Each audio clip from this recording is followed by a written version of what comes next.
Hello friends, मेरा नाम है रश्मि और स्वागत है आपका मेरे इस चैनल पर जिसका नाम है टीचिंग लर्निंग, जहां हम बात करते हैं टीचिंग से रिलेटेड चीजों के बारे में और लर्न करते हैं बहुत कुछ। तो जैसा कि आप सभी जानते हैं कि अभी हमारी सीरीज चल रही है डीईसी की, जो आपके अपकमिंग एग्जामिनेशन से उनके लिए। तो डीईसी 1 का हमने पूरे 7 ब्लॉक्स कंप्लीट कर लिए हैं और डीईसी 2 का हमने किया है ब्लॉक नंबर 4 तक कंप्लीट। और अब हम कर रहे हैं ब्लॉक नंबर 5 जो डीसी 2 है, जिसका नाम है चाइल्ड हेल्थ एंड न्यूट्रिशन, जिसको हम हिंदी में बोलते हैं बाल स्वास्थ्य एवं पोषण, जिसका हमने ब्लॉक नंबर 5 अभी स्टार्ट करना है, जिसका नाम है प्रारंभिक बाल अवस्था में होने वाले पोषण संबंधित विसंगतियां, जिसको हम इंग्लिश में बोलते हैं major deficiency disease part 1 PEM, मतलब protein, energy, malnutrition and xerophthalmia. ठीक है, जीरोथेल्मिया। तो ये हमें जो डिफिशियंसी के कारण होने वाली बीमारियां हैं उसके रिगार्डिंग ये यूनिट है, और इसमें 2 चैप्टर्स जो है डिसीज को के रिगार्डिंग, ये जो न्यूट्रिशन से कमी के कारण होने वाली जो बीमारियां हैं, तो 2 कैटेगरी में पढ़ेंगे हम। एक पार्ट में कुछ बीमारियों के बारे में और एक पार्ट में कुछ बीमारियों के बारे में हम पढ़ेंगे। इसके पहले कि हम स्टार्ट करें इसको पढ़ना, फ्रेंड्स आप सबसे रिक्वेस्ट है कि अगर आप मेरे चैनल पर नए हैं तो प्लीज मेरे चैनल को लाइक, शेयर एंड सब्सक्राइब करिए और उन सभी से जाके आप शेयर करिए जो डीसी का कोर्स कर रहे हैं या एनटी का कोर्स अदर जगह से कर रहे हैं, क्योंकि कुछ पॉइंट और कुछ टॉपिक्स जो है, मैक्सिमम टॉपिक्स भी हम कह सकते हैं, सभी कोर्सेस में सेम है। तो कहीं ना कहीं वो आपकी हेल्प होगी या आपके जो दोस्त हैं उनके लिए भी टॉपिक्स को समझने में हेल्प होगी। और क्योंकि ये थ्योरेटिकल सब्जेक्ट्स हैं तो आप सुन के भी चीजों को समझ सकते हैं, जो फिर आपके एग्जाम में जब आप और प्रिपेयर करें तो आपको इजी हो। तो जब भी आप पढ़ने बैठे वीडियो खोल लीजिए, मेरे जो टॉपिक समझ में ना आ रहे वो यहाँ से सुन लीजिए ताकि आपके समझ में आ जाए। तो फ्रेंड्स चलिए हम आगे बढ़ते हैं। यूनिट नंबर 15 जो मैंने आपको बताया कि मेजर डिफिशियंसी डिसीज, इसमें हम फर्स्ट पार्ट पढ़ेंगे कुछ डिसीज के बारे में और सेकेंड पार्ट में यानी यूनिट नंबर 16 में पढ़ेंगे कुछ डिसीज के बारे में। तो आपने देखा है कि जो अर्ली चाइल्डहुड स्टेज होती है बच्चों की, वो सबसे ग्रोइंग स्टेज होती है, फिजिकली ग्रोथ और मेंटली ग्रोथ की भी, और सोशली लैंग्वेज, बहुत सारे ग्रोथ की मेजर स्टेज होती है। जब ग्रोथ की मेजर स्टेज होती है ये, यानी कि जो विकास और ग्रोथ, जिसको हम बोलेंगे वृद्धि और विकास की जो मुख्य अवस्था ये है, तो इससे तात्पर्य ये है कि इस समय बच्चों के न्यूट्रिशन की कोई डिफिशियंसी नहीं होना चाहिए, क्योंकि सारे ही न्यूट्रिएंट्स की उन्हें बहुत ज्यादा आवश्यकता होती है अलग अलग चीजों को करने के लिए। तो हम यहाँ देखेंगे कि ऐसे कौन कौन से न्यूट्रिएंट्स हैं जिनकी डिफिशियंसी से कौन कौन सी डिसीज होती है, या उनको हम पहचानेंगे कैसे, उनके सिम्टम्स क्या क्या है और उनका ट्रीटमेंट और उनका प्रिवेंटिव मेजर्स क्या क्या है, या हमसे उनकी रोकथाम क्या है या उनका इलाज कैसे है। तो चलिए हम देखते हैं। ठीक है, तो आप देखते हैं कि बॉडी के ब्रेन के डेवलपमेंट के लिए अलग न्यूट्रिशन चाहिए, फिजिकल ग्रोथ के लिए अलग न्यूट्रिशन चाहिए, ठीक है, और हड्डियों के विकास के लिए अलग न्यूट्रिशन चाहिए, जैसे कैल्शियम, फास्फोरस जिसको हम बोलते हैं। ऐसे ही बॉडी के बहुत सारे पार्ट, अलग अलग इंटीरियर ऑर्गन और अलग अलग एक्सटीरियर जो हमारे ऑर्गन है, उन सब के ग्रोथ के लिए अलग अलग न्यूट्रिएंट्स की आवश्यकता हमें पड़ती है या बच्चों के लिए पड़ती है। तो उन सब के बारे में हम यहाँ पर पढ़ेंगे।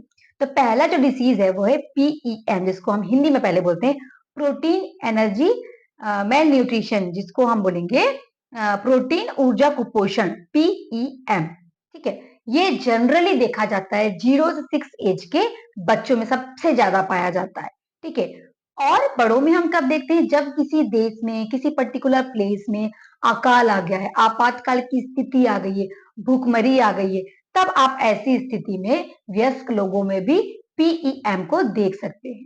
दूसरा, हम और सबसे ज्यादा इस बीमारी को कहाँ देखते हैं, हम देखते हैं इसमें प्रेग्नेंट महिलाओं में, वो महिलाएं जो प्रेग्नेंट है या फिर वो महिलाएं जो बच्चों को दूध पिला रही हैं, तो इस दौरान भी महिलाओं में प्रोटीन ऊर्जा कुपोषण या प्रोटीन एनर्जी मेल न्यूट्रिशन देखा जाता है। इवन इतना सीवियर हो जाती है ये कंडीशन कि बच्चों की डेथ भी हो जाती है, अगर बच्चों में ऐसा ये डिसीज या ये सिंड्रोम है तो हम PEM को डिफाइन कैसे करेंगे, प्रोटीन एनर्जी की कमी से बच्चों में होने वाले विभिन्न रोगात्मक स्थितियां यानी कि विसंगतियों को हम PEM, protein energy mail nutrition के नाम से जानते हैं। प्रोटीन, ऊर्जा, कुपोषण के जो हम फीचर्स जो हम विजिबल होते हैं, जिनको हम बोलते हैं नैदानिक लक्षण, जिनको हम क्लिनिकल फीचर्स बोलते हैं, तो वो क्या क्या होते हैं? दो कैटेगरी में डिवाइड किया गया उनको, जिसे हम बोलते हैं मैरास्मस और दूसरा बोलते हैं क्वेसैरकर, जिसको आपने देखे ही होंगे। क्वेसैरकर जिसको सुना होगा आपने, अगर अगर आप साइंस बैकग्राउंड से रहे होंगे तो ये दोनों ऐसे लक्षण हैं जो आप देख के, इनके सिम्टम्स को देख के पहचान जाएंगे कि पर्टिकुलर बच्चे को मैरास्मस है या फिर क्वेसैरकर नाम की डिजीज है। तो क्या होता है इनमें, वो भी हम देखेंगे। पर एक और डिसीज होती है इसी में, किससे, पीईएम में, वो जिनको जो दिख नहीं पाते, जिनको हम बोलते हैं प्रोटीन ऊर्जा कुपोषण के लक्षणहीन रूप, जिसको हम बोलते हैं सब क्लिनिकल फॉर्म। सब क्लिनिकल फॉर्म में ये ऐसे फॉर्म है जिसमें बच्चों को आपको देख के आप आइडेंटिफाई कर ही नहीं पाएंगे कि ये भी पीईएम से सफर कर रहा है। लेकिन जब इनका चेकअप होता है तब हमें पता चलता है कि क्या स्थिति है। कैसे पता चलेगा? सामान्य बच्चों की बात ये ग्रोथ नहीं करते, सामान्य बच्चों की बात ही इनकी बॉडी का में वजन नहीं बढ़ता, तो देख के नहीं पता चल पाता, ठीक है। लेकिन जब हम चेकअप कराते हैं, वेट, हाइट या ब्लड टेस्ट, तो पता चलता है कि ये इस बीमारी से सफर कर रहे हैं। मरासमस से ग्रस्त बच्चों की हम पहचान कैसे करेंगे? How we will identify the symptoms shown in the children suffering from marasmus. Marasmus से सफर कर रहा है कोई बच्चा, हम कैसे पहचानेंगे? तो देखिए उनके सिम्टम्स क्या है। अधिकतर शिशुओं और छोटे बच्चों में इनको देखा जाता है, और इनकी उम्र की तुलना में जो इनकी उम्र है, इस उम्र में इनका जितना ग्रोथ होना चाहिए, जितनी इनकी हाइट वजन बढ़ना चाहिए, वो नहीं बढ़ पाता है। स्किन की जो नीचे वाला भाग होता है, जहां फैट इकट्ठा होता है, इनकी बॉडी में फैट इकट्ठा होता ही नहीं, दुबले दुबले से दिखते हैं। दूसरा आप देखेंगे कि बहुत दुबलापन अलग ही दिख जाता है कि मैरास्मस से सफर कर रहे हैं।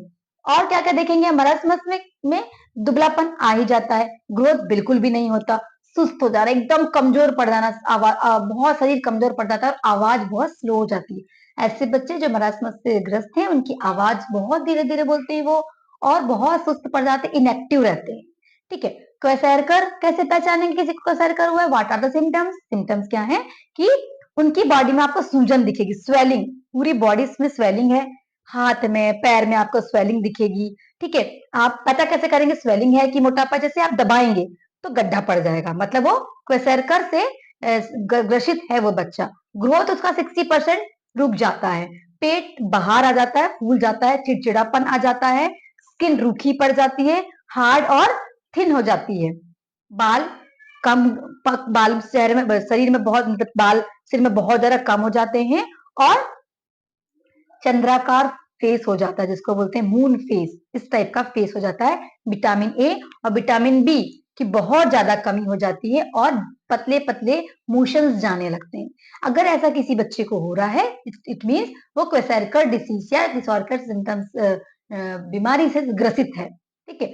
प्रोटीन ऊर्जा कुपोषण के लक्षण, मतलब अब सब क्लिनिकल कुछ बीमारी ऐसी हैं जो सब क्लिनिकल है इसी की, है ना। प्रोटीन एनर्जी जो मेल न्यूट्रिशन है, उसमें ऐसे भी बच्चे होते हैं जिनमें ये सब सिम्टम्स दिखते ही नहीं, लेकिन वो क्वेसैरकर से क्या है या पीईएम से सफर कर रहे हैं। तो उनमें क्या क्या देखते हैं आप कि उनका वेट उस उम्र के बच्चे का जितना वेट बढ़ना चाहिए, जो आइडियल ग्रोथ है बच्चों का, वैसा नहीं हो पाता है, विजिबल नहीं होता, लेकिन हमको पता तब चलता है जब हम उनका हेल्थ चेकअप करते हैं, ठीक है।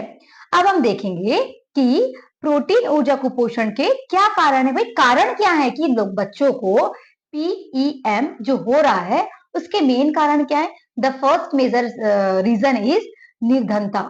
गरीबी के कारण भी बच्चों को पोषण नहीं मिल पाता है, मेजर कारण। कई हमारे देश में बहुत सारे बच्चे ऐसे इतनी क्रिटिकल, इतनी दयनीय स्थिति में रह रहे हैं कि एक टाइम का भोजन भी नहीं कर पा रहे हैं, ना वो कर पा रहे, ना वो फीडिंग कराने वाली माँ कर पा रही है, ना बच्चों को कुछ मिल रहा है। ये एक कारण हो सकता है। दूसरा, मातृत्व कुपोषण, जो फीडिंग कराने वाली माँ या प्रेग्नेंट वुमन है, उसको उतने न्यूट्रिएंट्स नहीं मिल पा रहे, जो हमने प्रीवियस यूनिट्स में पढ़े हैं कि एक प्रेग्नेंट वुमन को या फिर फीडिंग कराने वाली माँ को क्या क्या हमें आहार देना चाहिए, वो भी नहीं मिल पाता है। संक्रमण तथा अस्वस्थता, कभी कभी क्या होता है बच्चों में इतनी ज्यादा इन्फेक्शन हो जाता है, इतने अनहेल्दी होते हैं कि ये बीमारियां उनको हो जाती हैं। लोगों में अज्ञानता, कभी कभी छोटी मोटी बीमारियों को झाड़ना फुकाना, इसके कारण ये बीमारियां इतनी बढ़ जाती हैं कि सीवियर कंडीशन में कभी कभी बच्चों की डेथ भी हो जाती है। तो अज्ञानता या इलिटरेसी के कारण भी ये सारी समस्याएं बढ़ जाती हैं। आहार देने संबंधित गलत जो प्रावधान हमारे यहाँ चल रहा है, जो गलत प्रचलन चल रहा है, कुछ भी खिला रहे हैं छोटे बच्चों को, जो बच्चों के लिए जरूरी नहीं है, कुछ भी अनहेल्दी खिला रहे हैं, बासा खिला रहे हैं, तो ये भी एक मेन कारण हो सकता है पीईएम का। जब भी मैं पीईएम बोलूंगी आप समझ जाएंगे कि प्रोटीन एनर्जी मेल न्यूट्रिशन की मैं बात कर रही हूँ। प्रोटीन एनर्जी मेल न्यूट्रिशन के उपचार क्या है, हम उपचार कैसे करेंगे भाई? तो इंपॉर्टेंट है कि बच्चों को आहार द्वारा प्रोटीन दिया जाए, जो भी हम खाने दे रहे हैं बच्चों को प्रोटीन रिच हो। इसमें एक हैदराबाद इंस्टीट्यूट ऑफ न्यूट्रिशन है हैदराबाद का, तो वहां पर एक रिसर्च के दौरान एक न्यूट्रिशन मील तैयार की गई, मील ही कह सकते हैं हम उसको, एक पाउडर तैयार किया गया है, बताया गया है कि उसमें क्या क्या चीजें हैं जो बच्चों के न्यूट्रिशन की कमी को दूर कर सकती हैं। तो चलिए मैं आपको बताती हूँ क्या क्या कर सकते हैं। देखिए, उसमें लेना है 40 ग्राम ऑफ भुने हुए गेहूं, 15 ग्राम ऑफ भुने हुए चने, 10 ग्राम ऑफ भुनी हुई मूंगफली ग्राउंड नट। इसमें आपको 30 ग्राम शक्कर या गुड़ लेके बढ़िया पाउडर बना के बच्चों को जो मेल न्यूट्रिशन या एनर्जी प्रोटीन मेल न्यूट्रिशन से या कुपोषण से ग्रसित है, उनको दिन में 4 बार 5 बार दे दीजिए। इससे धीरे धीरे बच्चों के शरीर से पीईएम की कमी दूर हो जाएगी। अब देखेंगे हम कि स्वेरकर से ग्रसित जो बच्चे हैं उनके आहार से में क्या है कि जब रिकवर जो बच्चे होते हैं उनको 4 से 6 वीक लगता है, लेकिन जो मेरास्मस नाम की जो बीमारी है इससे रिकवर होने में बच्चों को अधिक समय लगता है। तो जरूरी है कि जो पालन करता है या माता पिता है वो धीरज रखें, थोड़ा पेशेंस रखें। बच्चा इस समय चिड़चिड़ा होता है, खाने का मन नहीं करता, तो बहला फुसला के दिन में 3 बार 4 बार 5 बार 6 बार ऐसा उनकी खाने की मात्रा को बढ़ाइए, ताकि प्रोटीन की मात्रा उनके शरीर में बढ़ जाए और बच्चे इस बीमारी से ठीक हो जाए। दूसरा, प्रोटीन ऊर्जा कुपोषण की रोकथाम कैसे करें? बीमारी हो गई तो चलिए ट्रीटमेंट करें, तो रोकथाम मतलब हो ही ना, तो इसके लिए हमें क्या करना है कि आप सभी जानते हैं कि हमें उपचार से बड़ा क्या होता है? रोकथाम। उपचार करें उससे अच्छा पहले ही कि हम उसके लिए पहले से ही प्रिपेयर हो कि हमारे बच्चों को ये सब चीजें ना हो। सबसे बड़ी भूमिका होती है माँ की, क्योंकि माँ ही पोषण आहार बच्चों को देती है। तो क्या करें, माँ ऐसे आहार बच्चों के लिए प्रिपेयर करे जिसमें प्रोटीन रिच फूड हो, प्रोटीन सप्लीमेंट्स दें, है ना। स्तनपान कराते टाइम माँ अपना पोषण का ध्यान रखे ताकि माँ से बच्चों को पोषण अच्छा मिले। ठीक है, मिल्क बच्चों के लिए सेफ हो। कभी कभी ऐसा होता है कि माँ इतनी बीमार होती है कि उस कंडीशन में माँ बच्चों को अपना दूध पिलाने की कंडीशन में नहीं होती है, तब अगर हम किसी और मिल्क का यूज कर रहे हैं बच्चों को पिलाने के लिए, तो देखा जाए कि वो मिल्क प्रोटीन रिच है कि नहीं, ताकि बच्चे आगे ऐसी बीमारियों से ग्रसित ना हो। वैक्सीनेशन टाइम पे कराएं। वैक्सीनेशन एक बहुत मेजर कारण हो सकता है बच्चों को इन बीमारियों से बचाने का। इसके बाद है जीरोथैलेमिया। ठीक है, इसमें विटामिन ए की कमी से जितने भी रोग हो जाते हैं शरीर में, जो मेनली होते हैं विजन से रिलेटेड, दृष्टि से रिलेटेड, इसको जीरोथैलेमिया कहते हैं। ठीक है, तो इसमें हम देखेंगे जो मेजर सिम्टम्स क्या क्या होते हैं। इन्फेक्शन, सबसे ज्यादा इन्फेक्शन आंखों में हो जाता है ना। कंजक्टिवा और कॉर्निया दोनों ही इफेक्ट होती हैं बॉडी में। कंजक्टिवा का सूखना, आंखों की जो कंजक्टिवा है वो सूख जाती है, जल बाहर की क्लियर होती है, उसको बोलते हैं। और कॉर्निया जो आप जानते हैं, कॉर्निया भी सूखने लगती है। इस कंडीशन में जो सफर कर रहा है इस बीमारी से, उसको आंखों में इतनी जलन होती है, लगता है कि आंखों में कंकर चले गए हैं, इतनी कंडीशन खराब हो जाती है। और जनरली हम देखते हैं कि इसमें एक और बीमारी देखते हैं, रतौंधी, मतलब नाइट ब्लाइंडनेस, रात में दिखना बंद हो जाता है ना। कुछ लोगों को आपने सुना होगा अपने आसपास। अभी इससे समस्याएं बहुत कम हो गई, तो अर्लियर स्टेज जब हम थी, बहुत पुराने समय में ऐसा बहुत देखा जाता था। दूसरा, केरेटमोलेसिया। ठीक है, इसमें कॉर्निया बहुत नरम हो जाता है, संवेदनशील हो जाता है, और धीरे धीरे आंखों की कंडीशन इतनी सीवियर हो जाती है कि व्यक्ति या बच्चा ब्लाइंड हो जाता है। ठीक है, अंधा हो जाता है। सबसे मेन कारण क्या है? सबसे मेजर कारण है मातृत्व कुपोषण, है ना। मदर का मेल न्यूट्रिशन का शिकार होना। अगर माँ मेल न्यूट्रिशन की शिकार है तो बच्चे में ये होने की संभावना है। वैक्सीनेशन ना होना उसके कारण भी हो सकता है। तीसरा कारण, जो हम आहार दे रहे हैं बच्चों को या माँ जो आहार ले रही है, उसमें विटामिन ए की कमी नहीं होनी चाहिए। हमें लगातार अपने फूड मटेरियल्स में विटामिन ए सप्लीमेंट्स या फिर खाने की चीजें यूज करनी चाहिए। और दूसरी बात, वार्म कुछ जो कृमियां होती हैं, कृमि कृमि जिसको वार्म बोलते हैं, बॉडी में हो जाती है बच्चों को, जिसके कारण विटामिन ए की बच्चों को कमी बहुत ज्यादा हो जाती है। इसको रोकेंगे कैसे? सबसे अच्छा कि विटामिन ए युक्त आहार दीजिए, हरे साग सब्जी दीजिए, पीले रंग या नारंगी रंग के सब्जियां या फल दीजिए, सीताफल, गाजर, पपीता, आम, मिल्क प्रोडक्ट्स, ये सारी चीजें नियमित रूप से मतलब डेली या कुछ टाइम इंटरवल में बच्चों को दीजिए, जिसके कारण बच्चों को ये बीमारी नहीं होगी। तो इस प्रकार आपकी यूनिट नंबर 15 खत्म होती है। तो इसमें हमने पढ़े पार्ट 1 कि जहां बच्चों को कौन कौन सी बीमारी होती है। ठीक है, अब हम पढ़ेंगे इसी का पार्ट 2 जिसका नाम है यूनिट नंबर 16, नाम है प्रमुख पोषणहीनता जनक रोग, जिसमें हम बोलेंगे पोषक जनक एनीमिया और तथा आयोडीन की कमी से होने वाली बीमारियां या विसंगतियां। इसको हम इंग्लिश में बोलेंगे major deficiency disorder part 2, nutritional anaemia and iodine deficiency diseases. ठीक है, वर्ड से ही समझ में आ रहा है, हम यहाँ पढ़ेंगे ऐसी डिसीज जो बच्चों को आयोडीन की कमी से और आयरन की कमी से मोस्ट ऑफ दी होती हैं। तो चलिए हम टाइम वेस्ट ना करते हुए देखते हैं कि बच्चों को आयोडीन और आयरन की कमी से कौन कौन सी बीमारियां हो जाती हैं। अभी सब बहुत अवेयर है इन सब चीजों को लेके, लाइक आयरन को लेके, है ना। तो आयरन की कमी से जो हमारी बॉडी में डिसीज हो जाती है उसको बोलते हैं न्यूट्रिशनल एनीमिया, यानी कि खून की कमी भी जनरल आम भाषा में लोग बोलते हैं। ठीक है, खून की कमी ये आमतौर पर तब जनरली देखा जाता है जब महिला प्रेग्नेंट होती है या फिर वो महिलाएं जो जिनका शरीर बच्चे को जन्म देने के लिए तैयार हो गया है, मतलब वो महिलाएं जिनको मेंस्ट्रुएशन साइकिल आने लगी। 15 साल से 45 साल की महिलाओं में हम एनीमिया को ज्यादा देखते हैं एज कंपेयर टू मेल। ठीक है, और छोटे बच्चों में भी इनको देखा जाता है। वेट कम हो जाना या प्रेगनेंसी में जो बच्चे प्रेगनेंसी में बहुत दिक्कत जाती है माँ को, या फिर जो बच्चे जन्म लेते हैं उनका वजन बहुत कम होता है। तो ऐसी परिस्थितियां आ सकती हैं अगर कोई माँ को आयरन की कमी है तो। और हम आयरन की बात करते हैं तो हीमोग्लोबिन सबसे पहले दिमाग में आता है। क्यों? क्योंकि हीमोग्लोबिन का जो स्ट्रक्चर है, जो हीमोग्लोबिन हमारे ब्लड में है ना, जिसके कारण हमारा ब्लड रेड दिखता है, तो हीमोग्लोबिन का जो मेजर कंपोनेंट है वो आयरन ही है। ठीक, तो यहाँ मैं आपको बताऊंगी WHO के ने क्या प्रिस्क्राइब किया है कि किस किस मंथ से लेके किस किस एज तक बच्चों को, महिला और पुरुष के शरीर में हीमोग्लोबिन की कितनी मात्रा होनी चाहिए। ठीक है, चलिए देखते हैं। 6 मंथ से लेके 6 ईयर तक के जो बच्चे हैं उनकी बॉडी में 11 ग्राम हीमोग्लोबिन होना चाहिए। जब भी हम ब्लड टेस्ट कराते हैं तो वहां पे ग्राम में आपको हीमोग्लोबिन दिखाता है कि आपके ब्लड में हीमोग्लोबिन की मात्रा कितनी है। 6 ईयर से लेके 12 ईयर तक के जो बच्चे हैं उनकी बॉडी में 12 ग्राम ऑफ हीमोग्लोबिन होना चाहिए। 6 ईयर प्लस यानी 12 साल से ऊपर के जितने भी पुरुष हैं, मेल हैं, उनकी बॉडी में 13 ग्राम ऑफ हीमोग्लोबिन होना चाहिए। ऐसी फीमेल्स जिनकी एज 12 ईयर से प्लस है उनकी बॉडी में 12 ग्राम हीमोग्लोबिन होना चाहिए, तो वो स्वस्थ हैं। और प्रेगनेंसी के दौरान 11 के ऊपर ही हीमोग्लोबिन होना चाहिए फीमेल का। आपको समझ में आया यहां तक? आई होप समझ में आया होगा। सिम्टम्स, हम कैसे पहचानेंगे कि किसी फीमेल को क्या हो गया है, किसे सफर कर रही है वो, आयरन डिफिशियंसी डिसीज से।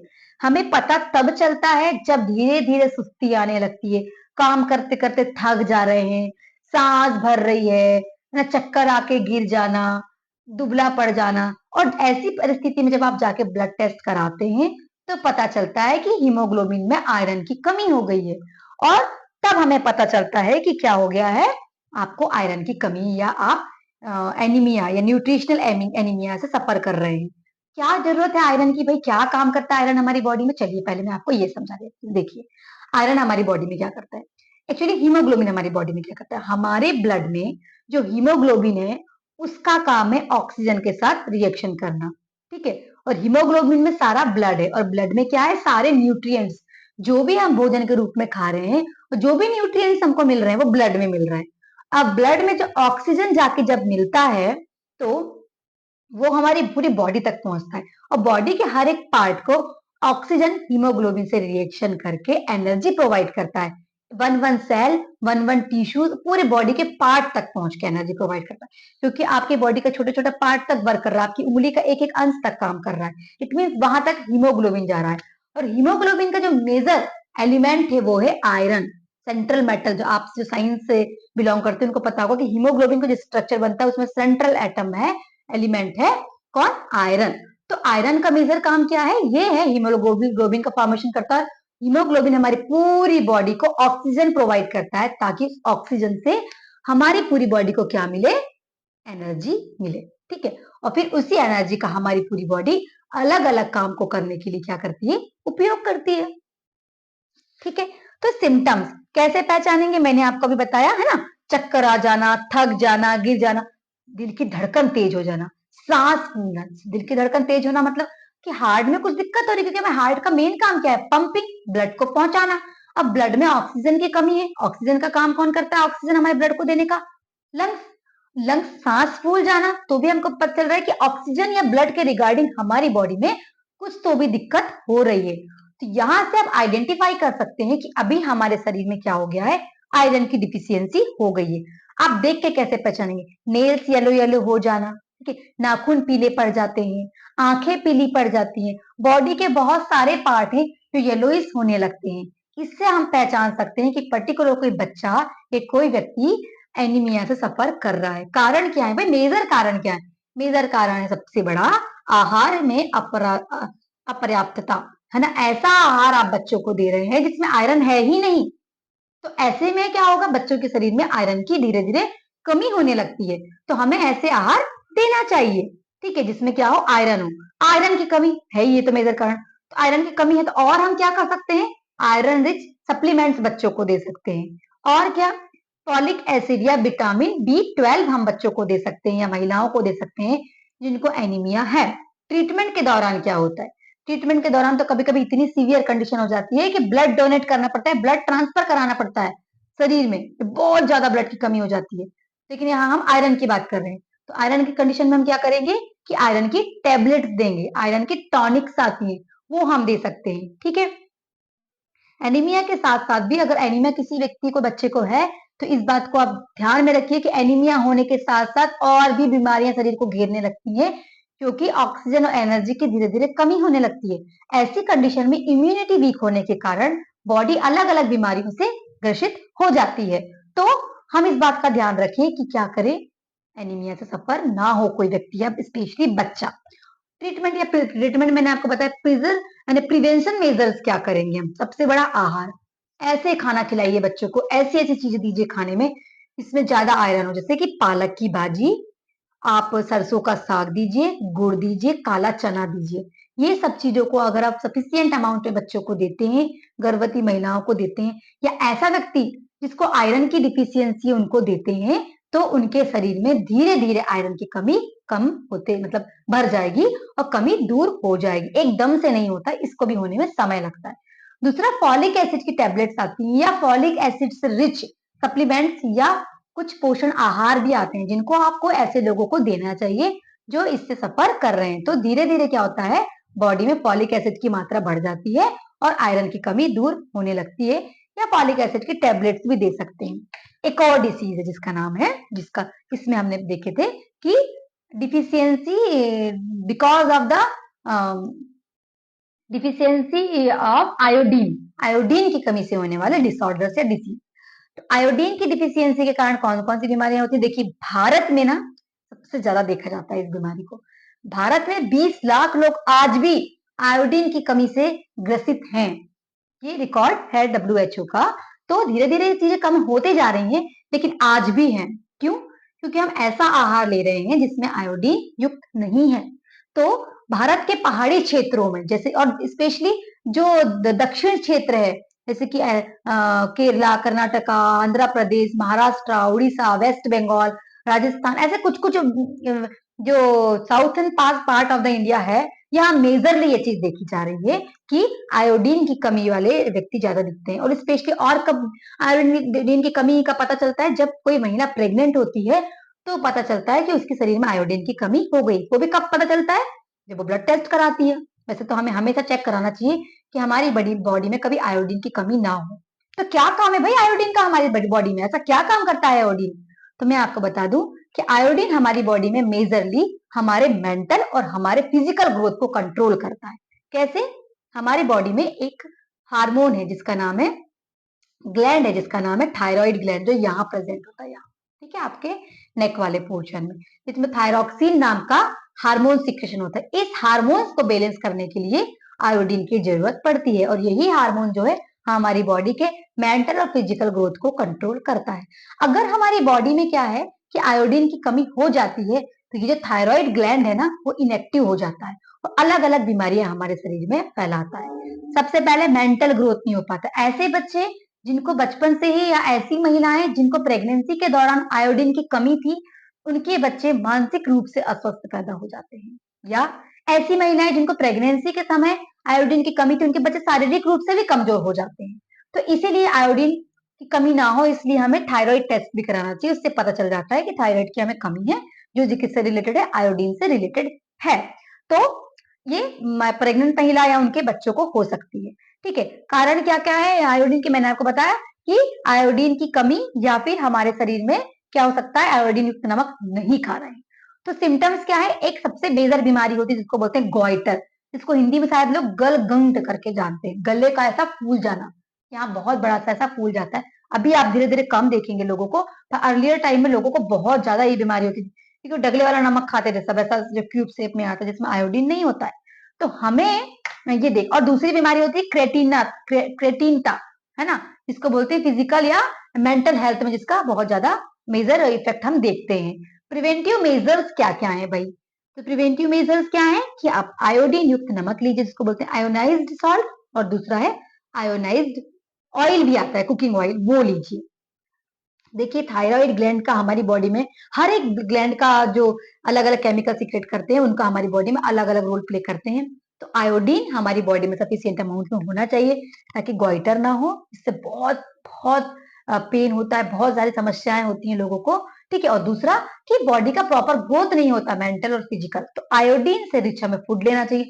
बहुत सारे जो सी फूड्स वगैरह आते हैं उनमें आयोडीन बहुत अधिक मात्रा में होता है, तो वो लेना चाहिए हमको। कुछ साग सब्जियां आती हैं, या आप क्या कर सकते हैं, आयोडीन युक्त नमक लीजिए या आयोडीन युक्त ऑयल लीजिए, जिससे ये कमी धीरे धीरे दूर हो जाएगी। तो इन दोनों यूनिट से हम क्या सीखे कि हमारे पोषण आहार में, या छोटे बच्चों के जो अर्ली चाइल्डहुड एज के हैं, उनके पोषण आहार में प्रोटीन, आयोडीन, एनर्जी वाले और विटामिन, जैसे vitamin A, vitamin B, vitamin C, vitamin D, इन सभी की प्रचुर मात्रा होनी चाहिए, ताकि उनको ऐसी कोई भी बीमारी ना हो। इनके अलावा भी और कुछ बीमारी हैं, जिनको हम चलिए देखेंगे यूनिट नंबर 17, अन्य पोषणात्मक समस्याएं। और भी हम सम मोर न्यूट्रिशनल डिफिशियंसी डिसऑर्डर्स या डिसीजेस के बारे में हम इस यूनिट में देखेंगे। प्रीवियस यूनिट में हमने कुछ पर्टिकुलर, जैसे कि एनर्जी, प्रोटीन, और क्या क्या देखा है हमने, एनर्जी, प्रोटीन, एनीमिया और आयोडीन, यानी आयरन और आयोडीन की कमी से कौन कौन सी बीमारियां होती है, दो पार्ट में देखा। अब यहाँ जितने भी और न्यूट्रिएंट्स बचे हैं उसके रिगार्डिंग देखेंगे कि कौन कौन सी और बीमारियां ह्यूमन बींग को या बच्चों को जनरली होती हैं। तो पहला है बी कॉम्प्लेक्स। देखिए विटामिन बी के हमने अलग अलग जो कैटेगरीज है उसके बारे में प्रीवियस यूनिट में पढ़े हैं, उन सबको मिला के हम बी कॉम्प्लेक्स बोलते हैं। तो बी कॉम्प्लेक्स में कुछ स्पेशल टाइप के विटामिन बी के जो है उनके बारे में हम पढ़ेंगे, कौन कौन सी बीमारियां उनसे होती हैं, जैसे कि राइबोफ्लोबिन, इसको राइबोफ्लोबोसिस बोलते हैं, जो राइबोफ्लोबिन की कमी के कारण होता है। ठीक है, इसमें बी कॉम्प्लेक्स की कमी के कारण ये बीमारी होती है। बी कॉम्प्लेक्स में राइबोफ्लोबिन की कमी के कारण ये बीमारी होती है। कैसे पहचानेंगे हम, ये ओट के जो दोनों हिस्से हैं फट जाते हैं। ठीक है, और इसको बोलते हैं कोडिक मुखपाक, यानी एंगुलर स्टोमोलाइसिस हो जाता है ना, दोनों ओर फट जाता है। ठीक है, दूसरा ग्लोस ग्लोस इसको बोलते हैं जीवा सोदिया ग्लोसोसाइट्स बोलते हैं, जीव छिल जाना। जनरली ये होता है प्रेग्नेंट वुमेन्स में, ऐसे जनरली आदमियों को भी होता है, औरतों को भी होता है, लेकिन जनरली देखा जाता है प्रेगनेंसी के दौरान ये ज्यादातर देखा जाता है। चिरोसिस, जिसमें ओट का फट जाना। ठीक है, ये बी कॉम्प्लेक्स के कारण या बी कॉम्प्लेक्स की कमी के कारण जनरली हम देखते हैं। और क्या देखते हैं हम, इसका मेन कारण क्या है, हमारा जो हम न्यूट्रिएंट्स ले रहे हैं, या जो बच्चे न्यूट्रिएंट्स ले रहे हैं, जो प्रेग्नेंट वुमेन्स न्यूट्रिएंट्स ले रही है, उनके न्यूट्रिएंट्स में बी कॉम्प्लेक्स की कमी। तो आपने देखा है कि जब हम चेकअप करवाते हैं तो जनरली डॉक्टर बच्चों के लिए या प्रेग्नेंट वुमेन्स के लिए या फीडिंग जो बच्चों को माँ दूध पिला रही है, ऐसी माओ को बी कॉम्प्लेक्स के सप्लीमेंट्स प्रोवाइड करते हैं या खाने के लिए कुछ पाउडर के फॉर्म या टैबलेट के फॉर्म में देते हैं। तो यही उनका उपचार है ना, ये इस प्रकार से ट्रीटमेंट किया जा सकता है। रोक कैसे सकते हैं हम इसको, रोकथाम प्रिवेंटिव मेजर्स क्या है कि आप अपने खाने में ऐसे साग सब्जियां जो किससे रिच हो, बी कॉम्प्लेक्स या फिर राइबोफ्लोविन से रिच हो। तो किससे मिलेगा हमको, ऑल टाइप्स ऑफ नट्स, है ना, पत्तेदार सब्जियों से, साबुत अनाज से, इन सबसे आपको क्या मिलेगा, राइबोफ्लेविन नाम का बी कॉम्प्लेक्स का जो कंपोनेंट है वो आपको मिलेगा। नेक्स्ट है प्लेग्रा, ये भी बी कॉम्प्लेक्स का ही पार्ट है ना, इसमें नियासिन की कमी के कारण ये बीमारी हो जाती है। तो इसमें जनरली इस बीमारी को देखा गया है महाराष्ट्र, आंध्र प्रदेश, कर्नाटका में जनरली देखा गया है। क्यों क्यों क्योंकि इसमें होता क्या है पहले देखते हैं। स्किन में चेंज आ जाता है आमतौर पर, ठीक है, जिसको बोलते हैं सूखी पड़ जाना, स्किन सूखी पड़ जाती है, खुरदुरी सी पड़ जाती है, जलन होता है, ठीक है, मोशन बार बार, लूज मोशन बार बार जाता है, और पेट में दर्द बहुत ज्यादा होने लगता है। जनरली ये क्यों होता है, क्योंकि उन क्षेत्रों में ज्यादा होता है जहां पे मक्का लोग ज्यादा खाते हैं, और जो जहां ज्यादा ज्यादा लोग ज्वार खाते हैं। क्यों, क्योंकि मक्का में एमिनो एसिड ज्यादा होता है और ज्वार में लियोसिन नाम का केमिकल ज्यादा होता है। ये दोनों हमारी बॉडी में इनकी जरूरत होती है पर कुछ ही अमाउंट में होती है, पर वो लोग जहां ज्यादातर इन अनाजों का प्रयोग करते हैं तो उन लोगों को ज्यादा ये बीमारी होती है। आप बोलोगे मैम हम तो बोलते हैं हमने पढ़ाई की सारी चीजों को इंक्लूड करना चाहिए, यस इंक्लूड करना चाहिए, पर एक बैलेंस फॉर्म में इंक्लूड करना चाहिए। वो प्रदेश जहां इन चीजों को, इन अनाजों को ज्यादा खाया जाता है, वहां पेलेग्रा नाम की बीमारी लोगों को ज्यादा होती है। तो उपचार क्या है कि निकोटिनामाइड नाम का एक टैबलेट आता है जो सबसे मेन सोर्स है इस बीमारी से बचने का। ये बी कॉम्प्लेक्स का या नियासिन की कमी को दूर करने के लिए सबसे अच्छी मेडिसिन है। रोकथाम कैसा करें, हम ऐसा आहार लें जिसमें नियासिन नाम का जो केमिकल है वो हो, किसमें होगा, सभी जो आप न्यूट्रिएंट्स वाले फूड ले रहे हैं वो बैलेंस फॉर्म में लीजिए, तो इनकी मात्रा हमारे शरीर में बैलेंस रहेगी। नेक्स्ट है बेरी बेरी, आपने जनरली सुना है कि बेरी बेरी बीमारी क्यों होती है, थायमीन की कमी से, ठीक है। थायमीन, तो बेरी बेरी दो टाइप की होती है, एक सूखी बेरी बेरी और एक गीली बेरी बेरी, ठीक है। इनके सिम्टम्स कहते हैं कैसे, तुरंत बिल्कुल नहीं दिखते, धीरे धीरे धीरे धीरे हमारी बॉडी में दिखते हैं। कैसे, शुरू शुरू में भूख लगना कम हो जाएगी, कमजोर लगेगा, बहुत ज्यादा कमजोर, टांगे भारी होने लगती हैं, हाथ पैर में ऐसा लगता है कोई सुई चुभा रहा है, इतने दर्द, और धीरे धीरे सुन्न हो जाता है शरीर, पूरा शरीर या हाथ पैर जहां पर भी इसका ये इसके जो लक्षण दिखाई दे रहे हैं शरीर के जिस पार्ट में। मेजर कारण क्या है, कारण मेजर है कि आजकल आप देखते हैं चावल को क्या करते हैं, चावल को जब धान से निकाला जाता है तो उतना शाइनिंग नहीं करता, लेकिन लंबे समय तक इसको रखने के लिए क्या करते हैं, राइस मिल में या जहाँ पे जो इनका प्रोडक्शन होता है या मैन्युफैक्चरिंग होती है, मैन्युफैक्चरिंग नहीं कहेंगे, प्रोसेसिंग होती है राइस की, वहां राइस को पॉलिश कर दिया जाता है। तो वो राइस जो पॉलिश्ड होता है उसको जो लोग बहुत ज्यादा फॉर्म में खाते हैं उनकी बॉडी में ये समस्याएं ज्यादातर पैदा हो जाती हैं। तो उपचार क्या है, उपचार ये है कि वैक्सीनेशन टाइम पे किया जाए बच्चों को, महिलाओं को, ताकि इस बीमारी से उनको हम बचा सके। रोकथाम, रोकथाम ऐसा है कि आप ऐसी चीजें लीजिए जिससे थायोमीन नाम की जो न्यूट्रिएंट्स है आपकी बॉडी में सफिशियंट अमाउंट में आ जाए। तो आप सारे साग सब्जियां, ठीक है, बैलेंस फॉर्म में, है ना, हरी सब्जियां ज्यादा खाइए, कुछ नट्स खाइए, कुछ ग्राउंड नट्स खाइए, चने खाइए, ठीक है, सब्जियां फल लीजिए बैलेंस फॉर्म में, ठीक है, चावल की मात्रा बैलेंस रखिए, अत्यधिक चावल पॉलिश्ड वाला मत खाइए। इससे क्या हो सकता है, हम बेरी बेरी नाम की बीमारी से बच सकते हैं। नेक्स्ट मेजर है हमारे यहाँ डिसीज एक, जिसको हम बोलेंगे डिफिशियंसी या विटामिन डी की कमी से होने वाली बीमारी, जिसको हम बोलते हैं रिकेट्स या बोलते हैं बोन डिपोजिशन। तो हमने प्रीवियस यूनिट्स में पढ़े थे कि जो विटामिन डी है जो सनलाइट से हमको सबसे ज्यादा मिलता है, ये कैल्शियम और फास्फोरस के साथ मिलकर काम करता है। कैसे, कि जब हम कैल्शियम और फास्फोरस रिच फूड खाते हैं तो विटामिन डी उसको डाइजेस्ट करने में या बॉडी के अलग अलग पार्ट में, स्पेशली बोन्स में, इसका डाइजेशन करने में हेल्प करता है। लेकिन अगर इसकी कमी हो जाती है तो रिकेट्स यानी बोन से रिलेटेड बीमारी हो जाती है। और बोन डिपोजिशन में तो आप वर्ड से समझ रहे हैं कि हमारी हड्डियां गलने मतलब घुलने लगती है। जनरली जब महिलाएं 30+ की हो जाती है तो उनके साथ ज्यादा होता है, तो इसीलिए क्या है, टाइम टाइम पे अपना ट्रीटमेंट कराना चाहिए। वो महिलाएं जो 15 से 45 साल की, उनमें ये सबसे अत्यधिक देखा गया है, ठीक है। तो सिम्टम्स क्या है कि पेट जो आपका जो वजन है वो धीरे-धीरे कम होने लगता है, हड्डियाँ गलने लगती है, कमजोरी पड़ने लगती है, दुबलापन दिखने लगता है, ठीक है? महिलाओं में ज़्यादातर कमजोरी आने लगती है, बहुत थकान जल्दी लगने लगती है।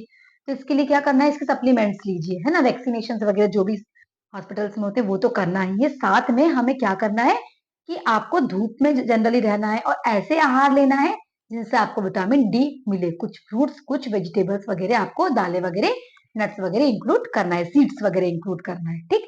इससे आप विटामिन डी की कमी दूर कर सकते हैं, ठीक है? एक और बीमारी जो विटामिन सी की कमी से होती है, जिसको हम बोलते हैं स्कर्वी। सुना होगा आपने स्कर्वी। स्कर्वी में सबसे ज्यादा समस्या किससे होती है? माउथ डिसऑर्डर से हो जाते हैं ना, मुंह से रिलेटेड। लोगों के मसूड़े फूल जाना, मुंह फूल जाना, मुंह में सूजन आ जाना, है ना, स्पंजी हो जाना। तो मेजर कारण क्या है? हमारे खाने में विटामिन सी की कमी। विटामिन सी की कमी कैसे हम दूर करेंगे भाई? विटामिन सी रिच आप क्या लीजिए, खाने पीने की चीजें जैसे कि खट्टे फल, खट्टी सब्जियां लीजिए। और फिर भी आपकी कमी दूर नहीं हो रही तो विटामिन सी के टॉनिक्स वगैरह आते हैं, वो डॉक्टर आपको प्रिस्क्राइब करते हैं। आप अपना चेकअप करा के डॉक्टर से लीजिए और प्रॉपर वैक्सीनेशन वगैरह भी करवाइए। आप अपने आहार में नींबू, संतरा, खट्टे फल इन सबको इंक्लूड करिए ताकि आपको विटामिन सी की कभी भी कमी ना हो। मेजर कारण और कौन कौन सी? एक और है फ्लोरोसिस, जिसको बोलते हैं कि दांत देखा होगा आपने, जनरली बच्चों में होता है या उन लोगों, उस एरिया के लोगों को ज्यादातर होता है जहां पे फ्लोराइड पानी में बहुत ज्यादा मात्रा में होता है, ठीक है? कुछ अमाउंट में हमारी बॉडी को इनकी जरूरत होती है, पर अत्यधिक मात्रा में फ्लोराइड की मात्रा बढ़ जाने से दांत पीले पड़ जाना, दांत में पूरी परत जम जाना, ये उन जगहों पर ज्यादा होता है जहां फ्लोराइड युक्त पानी ज्यादा होता है। तो क्या करें हम? प्यूरिफाइड वाटर लें, ठीक है? अच्छा पानी पिए। पानी के साथ हमारा अच्छा आहार होना चाहिए और पानी का चेकअप कराएं अपने जिस भी एरिया में रह रहे हैं। अच्छा पानी पीजिए, फिल्टर का यूज करिए या उबाल के पीजिए। उबाल के पीने से क्या फ्लोराइड पूरा निकल जाता है। तो इस प्रकार से आप इन सारी बीमारियों से, इनके आप सिम्टम्स, आप इनके क्या क्या जो कारण है इनका, है ना, वो देख सकते हैं। आप इनके उपचार, इनके रोकथाम से आप अलग अलग बीमारियों से बच सकते हैं। मेजर आपको बताऊं, इन सारी बीमारी से बचने का मेजर जो तरीका ये है कि आप बैलेंस डाइट लीजिए। आपके डाइट में हर एक प्रोटीन, हर एक विटामिन, हर एक मिनरल्स, कार्बोहाइड्रेट, एनर्जी फूड, सारी चीजें बैलेंस फॉर्म में होना चाहिए। आप वीक प्लान करिए, हमने पहले भी पढ़ा है कि हमें कैसे अपना खाना प्लान करना है। तो हमारे फूड मटेरियल्स, हमारे मील्स को ऐसे प्लान करिए कि सारे ही न्यूट्रिएंट्स हमारे फूड में हो, ताकि कोई भी डिफिशियंसी डिसीज हमको, हमारे जो बच्चे हैं जो अर्ली चाइल्डहुड एज में है उनको ना हो। क्यों? क्योंकि ये बीमारियां हो जाने से बच्चे बचपन में ही कमजोर हो जाते हैं। ये उम्र बच्चों की ग्रोथ स्टेज होती है मानसिक और शारीरिक रूप से। अगर अभी बच्चे कमजोर हो जाएंगे तो जीवन में आगे भी उन्हें समस्या हो सकती है। तो इन सारी बीमारियों से बचने के लिए इंपॉर्टेंट है कि अपनी बैलेंस डाइट लें और आप सारे ही पोषण तत्व लीजिए ताकि हमारा शरीर स्वस्थ रहे मानसिक और शारीरिक रूप से। और बच्चों का भी, और स्पेशली जो मदर्स हैं फीडिंग कराने वाली या प्रेग्नेंट, उनका भी इन सब चीजों को लेकर ध्यान देना है। तो आई होप आपको ये पूरा ब्लॉक नंबर 5 समझ में आया होगा। जहां समझ में ना आया हो, कुछ भी पॉइंट में आपको डाउट हो तो आप कमेंट कर सकते हैं ताकि मैं आपकी समस्याओं का समाधान करूं। जिन भी स्टूडेंट्स ने अभी तक मेरा चैनल लाइक शेयर सब्सक्राइब नहीं किया, प्लीज जाइए लाइक की बटन दबाइए। इसमें आपका कुछ नहीं जाने वाला है, लेकिन थोड़ा सा मुझे सपोर्ट मिलेगा ताकि मैं और भी अच्छे अच्छे कंटेंट आपके लिए लेके आऊं। Thank you.